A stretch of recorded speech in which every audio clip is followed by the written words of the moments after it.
Bagong-bago, Raider 150 Fi 2024. Ayan. Mga 2 months pa lang kay customer to. So yun, napanood nila yung video natin na nanakawan ng headlight. Kung naalala niyo yan, nanakawan ng headlight, buong headlight na nakaw. So yun, malaki ginastos ni customer. Dito, sinuggest namin na mga safety para hindi manakaw yung headlight nyo is magpalit ng mga bolts dito, mga ganon. At yung pinaka number 1 na safety talaga, maglagay kayo ng alarm. Ang sinasuggest namin sa alarm, syempre yung SGP alarm. Yun ang i-install natin dito ngayon. Kaya papakita namin sa inyo yung mga functions nun, tsaka kung paano ikabit. Ang ganda ng pagkaitim. Ang kakalasin niya, side bearings lang.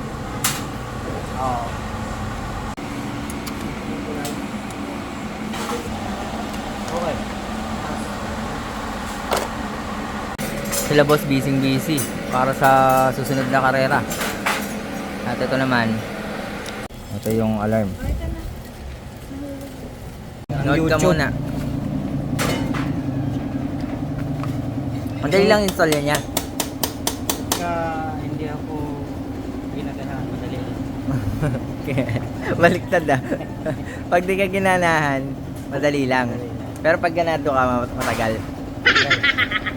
Abot ako na nito, 2 oras. Mga nito, Ayan, assemble yung mga ano niya. Bracket, tsaka accessories niyan. Alarm na lang, nabash ka pa.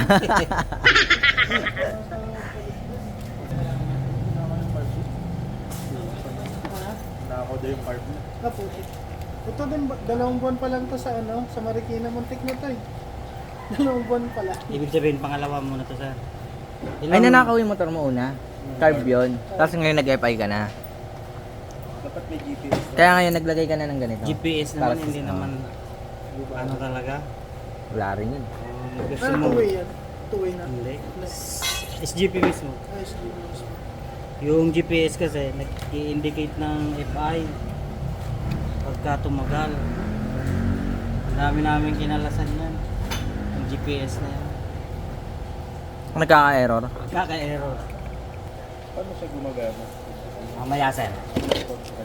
Mamaya, makikita Relax mo. muna tayo. Magta-transform yan. Pag walang susi. Tatlong lang eh.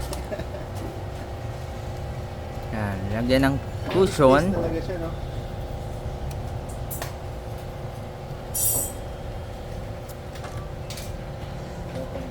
Para kahit pa paano, pag ginaraw-galaw siya. Wala kang garahe? Yung sa amin, yun na ako mismo sa loob. From Raider Carb na nanakaw, nag-FI, no? Pero yan. Pag-post mo yan. Na, may butas na yan dyan, oh. Palagay niya. Yan, kung napanood nyo yung video namin na nanakawan ng headlight, ito yung pinaka number 1 na magandang gawin. Tsaka safety to sa wirings, yung ganitong SGP alarm.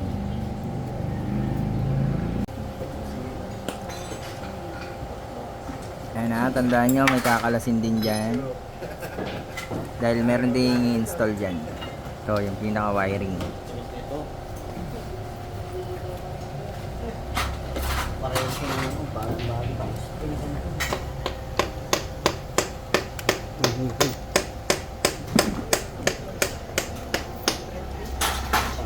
Tandaan nyo na lang kung paano nilulusot. Saan din nilulusot para safe.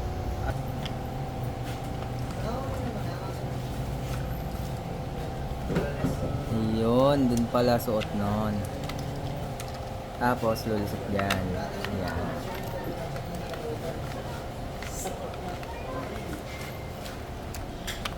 Oh, palit ng socket.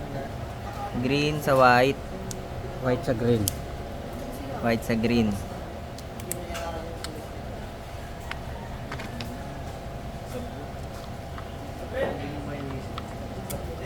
Halos ganun pa rin. Kumbaga parang sumampa lang siya. Okay. Pero nagalito mo ito ano. Ilaw. Extension ito.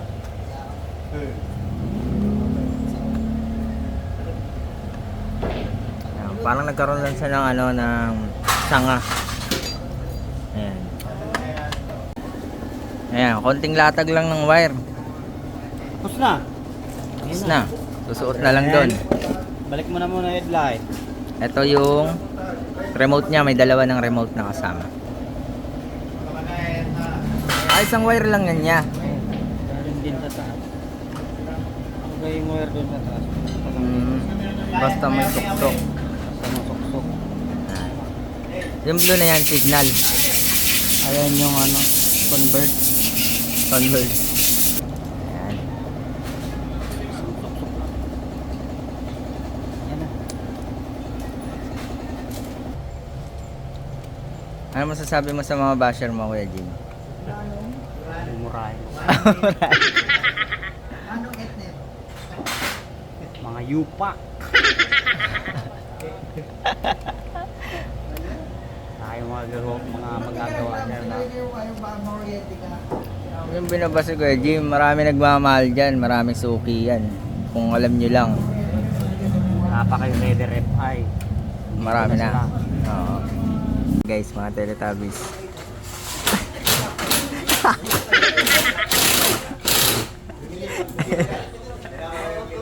Ang excited siya ko. Gaway-away po. Sige. Mga Teletubbies.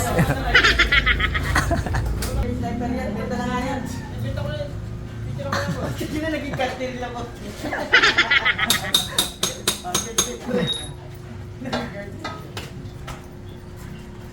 Ayan, mga Teletubbies eh.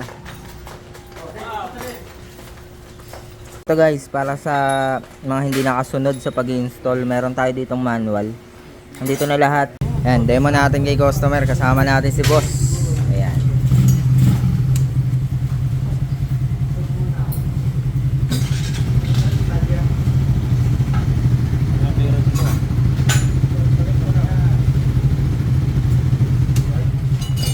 Familiar na kayo sa itong alarm sir? Tama yung decision mo na original alarm talaga. Pero hindi ito okay sa akin. Pag mabilis ang takbo, papaling din siya. Okay. Tuwing mag-u-up ka ng susi sir, maririnig mo yung tatlong beep. Narinig mo kayo diba? Tatlong beep. Normal yun. Kung mayroon tayong tatlong button sa taas, makikita nyo nakalock. Yung gitna, unlock. Yung baba ay silent. So, gusto mong i-alarm, iniwanan mo sa parking na gusto mong i-alarm, pindutin mo lang yung gitna. Pindutin mo lang yung taas. Yan. Pag narinig mo yung isang tunog na yun, alarm na yan. Kumari na galaw. Yan. Pag naulit, then may seconds yan na bago mamatay. Kung gusto mo i-unlock, pindutin mo lang yung gitna. Yan. Kung gusto mo namang tahimik, para hindi ka mabato ng kapitbahay, pipilitin mo ulit yung taas, isang pindot din sa baba. Kapag nagalaw siya, mag-a-hazard na lang siya. Silent siya. Hindi pa rin siya mananakaw kahit makuha tayo susi. On. Siya, andar. Kahit may susi siya, hanggang nasa yung remote, hindi siya mapapaandar. Ganun din ulit, pagka naka-alarm, is-alarm, gitna. Tapos kung in case na papatay mo yung makina gamit remote, pwede rin siya. Pwede sa gitna, mamamatay siya. Kung in case na inagaw sa yung motor or na hold up, inagaw, sana wag naman. Pipilitin mo lang, ilolong press mo lang yung taas. So, pag na-hold mo yan, at tumunog na, itawan mo na yung motor, i-release na niya, yun na yung tatakbo. 10 seconds lang yan.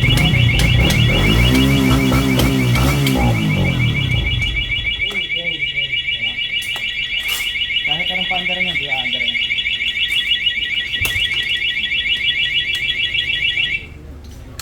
So, lagi nyo tatandaan kapag may case na nangyari ka, no? Bigay mo sa agad dyan, susi! Ibigay mo susi, isa yung remote. Huwag mo lang sasama yung remote dito sa susi kasi useless yung ginagay natin. Karamihan kasi sinasama yan dyan. Pagka natutukan ka na, wala ka nang magagawa, bigay mo na lahat. Sama yung remote ng ano. Huwag ko lang pala i-bigay na agad. Pagkaba mo, automatic select ka agad. Nung press mo agad. Pagkapit doon naman kayo na, amuhay niya pa rin yan ng 5 seconds na ulit. Kaya pinaka-safe long press ka, mawawalan niya ng power.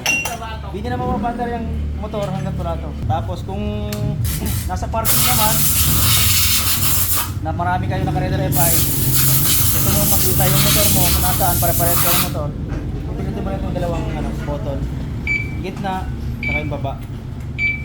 Pagbawa, din tayo malayo. Dito ako malayo, pare. Ayan, sa malaya.